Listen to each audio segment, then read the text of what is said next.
Welcome to MUKBANIME, the mukbang with an informal review of an anime I like. Today's anime is the Anthem of the Heart. Today's meal? A plate from Gus's Fried Chicken, 3-piece tenders, fries, and mac and cheese. So let me just open this up with how Anthem of the Heart is one of my favorite, not only just anime movies of all time, but one of my top 5 movies of all time. It means a lot to me. When I first saw this, I was in New York and there was a huge snowstorm, but I was so determined to watch this movie due to the creative team behind it that I trekked several miles in this snowstorm in New York and finally made it to the theater. The second time I decided to watch this movie, I also trekked through another snowstorm with friends in order to get to this movie, and it was worth it because that theater was handing out special like sign cards that had a print of the entire class in this movie, the cast of characters, and the theater staff was gracious enough to give us all 4 of them, and that is something I wish to get a custom frame for someday. So for some background, the Anthem of the Heart creative team is done by the Super Peace Busters, which may be familiar to you if you've watched the series Anohana, The Flower We Saw That Day, one of the most gut-wrenching, dramatic, but amazing anime of all time. And they also did the anime adaptation for Toradora. This team consists of director Tatsuyuki Nagai, screenwriter Mario Kata, and character designer Masayoshi Tanaka. You'll notice, now that I pointed this out, if you've seen Anohana and Toradora, you may notice that these character designs are familiar. And they all have something in common. Really dramatic classroom drama. and it's great. I feed off of this stuff. But let's get into what Anthem of the Heart is about. Anthem of the Heart follows a young girl named Jun Naruse. And when she was a kid, she was super talkative and hyper and like very cute and just happy-go-lucky and whatnot. And one day, and this is very early in the movie, one day she goes to the nearby Love Hotel, which she thinks is a castle because it's shaped like a castle, and she sees her dad come out of there. And so she goes back home and tells her mom, like, "Oh my goodness, like my dad, like I didn't know my dad was like like a lovely prince like in the fairy tales." And my mom's like, "Oh, what do you mean?" He's like, "I saw him leave the castle." And by talking, because as a kid she didn't really know what that meant, it ended up in the disintegration of her parents' marriage. And the last thing that her father tells her is that everything is her fault. And this changes her. This causes her to imagine her own fairy tale prince who curses her, being like, "You talk too much. Your words hurt people. So therefore, in order to never hurt someone again, I shall seal away your ability to speak." So she is convinced that she cannot talk anymore. And it physically hurts her to talk. Cut forward to high school, she is assigned by her homeroom teacher with 3 other classmates to figure out what their class is doing for a cultural fair, or a school festival, which is very common in a lot of anime stories. School festivals are something I wish American schools had. It sounds kind of fun. I guess it's like field day, but instead of just sports, it's like a bunch of every class is doing something different, and it could be like serving food. It could be a haunted house. But in their case, they decide to throw in an original musical. And her classmates are Takumi, who's like this pretty shy, reserved guy who doesn't really try that much, but he has a hidden love for playing the piano. Natsuki, who is the cheerleader and honor student, she's really popular, but and doesn't really want to do this. In fact, none of the kids really want to form a musical together. And Daiki, the former ace of the baseball team, but he has an elbow injury, so he can't play baseball. And then like his whole team kind of resents him for blowing out his elbow right just before the big game.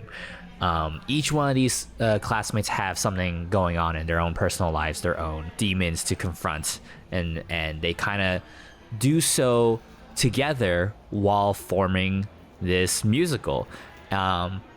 And something that's fun about the musical they throw together, much like a high school musical, they don't come up with original songs. They come up with original lyrics, but they just basically take melodies of existing songs like "Over the Rainbow," or "Those Were the Days," and and just insert their own lyrics on top of it. And I'm like, yeah, this does feel very high school like. They're not smart enough to come up with their own original songs. I mean, maybe some high schoolers are nowadays, but this movie means a lot to me because I can, without going too much into my own personal life and upbringing, but I can kind of, I truly do relate to the main character, Jun Naruse, a lot. A lot of her struggles hit me in ways I didn't expect, and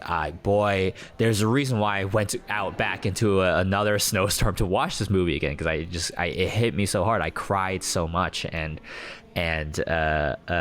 it's just a truly a really sincere and sweet movie about growing up into who you are supposed to be instead of who you want to be. Growing out of a life that was in your dream or fantasy and growing into one that you have to accept and deal with and move on and be okay with. We get this through the relations between Jun Naruse and Takumi. We find out we also learn about Takumi and Natsuki's past, the shy kid and the cheerleader's past. We learn about the expectations what everyone has of the cheerleader and the baseball star Daiki. It's so interesting that this movie takes a group of seemingly unrelated students, and we find out that there is more to them than we realize, not just as people but also their interconnectivity. And if for anyone who knows me, I love Mari Okada's scripts. Not all of her scripts are perfect, but there's something about the way she writes these high school dramas, the way these characters are guilt ridden or have post-traumatic stress from these horrible events that happen to them, and how it applies to who they are now.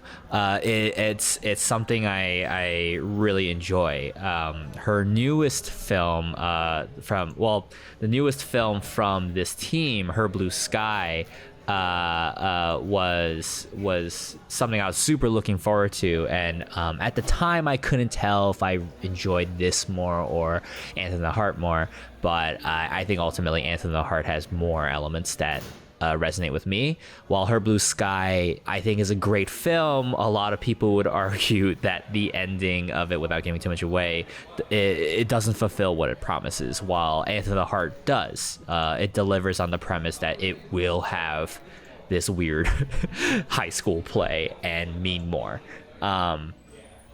Either way, though, if you like Toradora or Anohana, this is by the same team. You should definitely check it out. It is exactly what you expect from something of that team.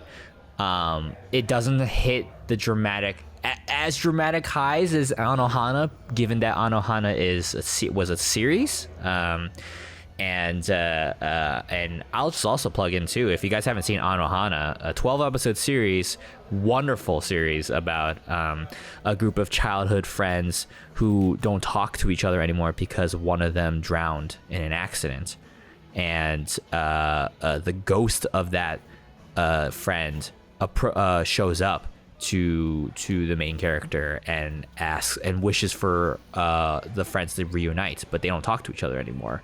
So it's a really, really heavy show, but also very good. So seeing that this was the next thing, the Anthem of the Heart was the next project that team Super Peace Busters, which comes from Anohana, or at least is referenced in Anohana, is doing next. It was super exciting for me and my friends. Yeah, I don't want to go too much more into what the movie has. I feel like the premise just kind of lays itself out. But yeah, it's a very beautiful film. Oh yeah, I forgot to mention that in 2019, when I visited Japan, I traveled 3 hours outside of Tokyo by train to visit the city of Chichibu, which is the hometown of screenwriter Mari Okada, but also the setting for a lot of her projects, including Anohana, Anthem of the Heart, and Her Blue Sky. And I'll post a picture right here, but I went to one of the locations of Anthem of the Heart. It is just walking around that town, just really brought all the feelings back, and it's nice to see that it's a very quiet town, a very lovely town. But they do celebrate that that Anthem of the Heart, and Anohana more so has a presence there. You can see it once you land at the train station at the tourist center, yeah, it's just there's something about this kind of sincere honesty in her writing that I wish I could tap into in my own. I wish I wasn't so bogged down by wacky concepts first and then grounding them. I wish I could just I wish I could tap into what she has and just really going back to what she feels, what she felt, and just writing all these feelings, and just writing all these like honest and writing all these like dramatic and writing all these overly melodramatic moments, but I love it. I love high conflict. I love scenes of high energy arguments, public outbursts, and just verbal beatdowns